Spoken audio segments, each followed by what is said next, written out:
Sahabat hikmah di balik kisah, beberapa waktu lalu sempat viral beredarnya bakso yang dioplos dengan daging babi. Para pedagang bakso sengaja mengoplos baksonya dengan daging babi hutan. Oknum penjualnya kebanyakan pedagang bakso keliling. Mereka menjualnya dengan harga murah, sehingga menarik banyak pembeli. Menjual bakso oplos dengan harga murah sangat memungkinkan karena harganya hanya Rp50.000 per kilogram. Tanpa sadar, mereka membuat para konsumennya telah mengkonsumsi daging babi hutan. Tak sedikit pula orang yang mengkonsumsi daging babi yang disajikan dalam makanan seperti pork chops, bacon, atau ham memiliki efek berbahaya bagi kesehatan tubuh. Ada banyak penyakit yang bisa ditimbulkan jika kita mengkonsumsi daging babi. Salah satunya adalah kolesterol. Kandungan kolesterol pada babi terbilang sangat tinggi, dapat mencapai 15 kali lipat dari kolesterol yang terkandung dalam daging sapi.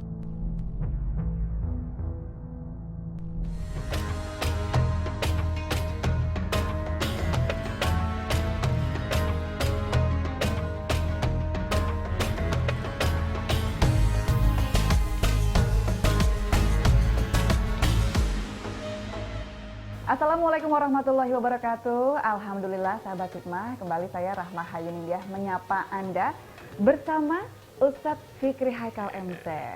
Assalamualaikum Pak Ustadz. Waalaikumsalam warahmatullahi. Sehat-sehat Pak Ustadz ya? Alhamdulillah sehat. Pak Ustadz, itu apa ya, tayangan yang barusan kita lihat tadi Pak Ustadz, itu kadang-kadang jadi bikin kita kepikiran.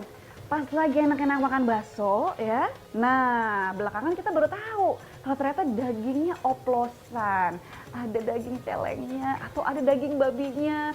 Kalau umat Islam nggak tahu makan itu nggak apa-apa kan ya Pak Ustadz ya, tapi apakah ada yang perlu kita lakukan supaya bisa menghilangkan unsur haram dari daging yang kita makan Pak Ustadz? Ya, para pemirsa Net TV yang saya cintai, kalau memang kita terjebak atau dijebak, kita tidak tahu asal makanan tersebut, maka istilah dalam Islam itu ma'fu anhu, mudah-mudahan termaafkan dari hal-hal tersebut. Tetapi begini, Islam sangat menekankan pemeluknya untuk mengkonsumsi makanan dan minuman yang halal serta baik. Sebab apa yang masuk ke dalam tubuh kita akan menimbulkan energi. Energi tersebut sangat berpengaruh dengan sikap dan perilaku kehidupan kita. Kalau dari barang haram yang masuk, maka perilaku, watak, dan sebagainya cenderung kepada kemaksiatan. Tapi kalau barang yang masuk, makanan dan minuman yang halal dan baik, insya Allah watak dan perilakunya itu juga tercermin akan melakukan hal-hal yang baik juga. Makanya Islam menekankan, bahkan Nabi mengancam, siapa orang yang makan dan minum dari barang-barang yang haram, kemudian tumbuh daging dari barang tersebut, maka kata Nabi, api neraka berhak membakar dia selama-lamanya di akhirat nanti. Nauzubillah, summa nauzubillah. Dan ternyata memang yang kita makan, yang kita minum, itu akan punya pengaruh besar terhadap kehidupan. Watak dan perilaku ditentukan dari apa yang kita makan dan kita minum. Kalau dari barang yang haram, Misalnya yang kita bicarakan ini mengkonsumsi daging babi yang diharamkan oleh agama Islam. Kekhawatirannya adalah perilaku-perilaku dari seekor babi yang jelek. Itu kemudian dagingnya dikonsumsi akan menular perilaku-perilaku tersebut yang jelek-jelek kepada kehidupan manusia yang mengkonsumsinya. Saya teringat sebuah kisah, para pemirsa. Adalah seorang ulama besar dari Mesir, namanya Syekh Muhammad Abduh. Satu saat beliau datang ke Perancis, bertemu dengan berbagai macam mahasiswa-mahasiswi muslim. Mereka mengadakan sebuah halaqah. Dalam majelis tersebut, mahasiswa-mahasiswa muslim menyatakan, sebuah pertanyaan kepada Syekh Muhammad Abduh. Tuan Syekh, iyalah daging babi itu diharamkan karena binatang yang bernama babi itu makanannya sampah, makanannya kotoran, maka mengkonsumsi daging babi haram karena banyak sekali jenis-jenis bakteri yang ada di dalam daging tersebut. Tapi sekarang Tuan Syekh, kata para mahasiswa ini, sekarang Tuan Syekh, peternakan babi sudah higienis. Mereka melakukan peternakan yang modern.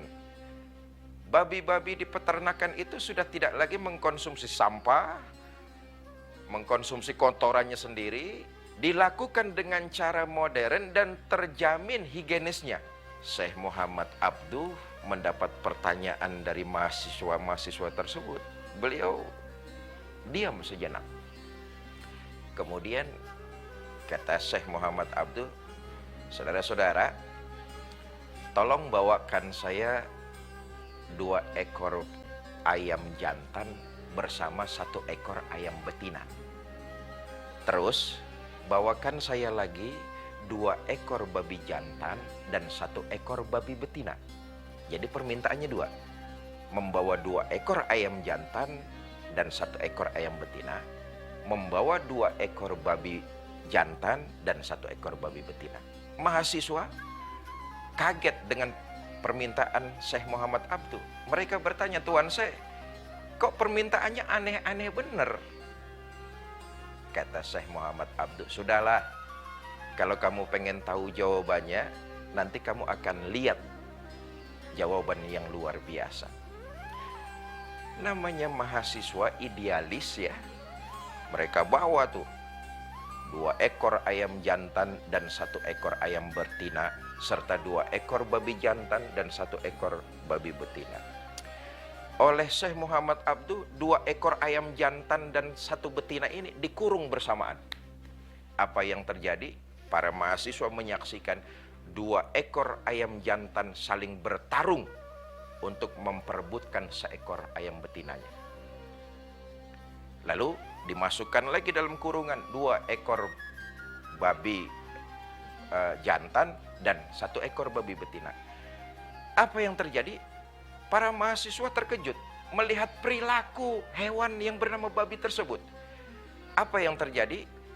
Babi jantan yang satu cuek saja, kayak tidak merasa terganggu melihat babi yang lainnya melaksanakan hajat, yaitu perkawinan. Bahkan nggak sampai di situ. Setelah babi yang lain menyelesaikan hajat, bergantian dia ikut menunaikan hajatnya. Dari gambaran ini kemudian Syekh Muhammad Abduh mengatakan, dah, kalian sudah mendapat pelajaran dari 2 jenis binatang. Karena itu mengkonsumsi makanan yang haram, maka perilaku-perilaku buruk dari makanan itu dikhawatirkan akan menular kepada watak dan perilaku manusia, seperti gambaran yang disaksikan oleh para mahasiswa terhadap perilaku-perilaku hewan yang bernama babi. Wallahu a'lam bishawab. Kalau pertanyaannya gini, Ustadz, misalnya nih,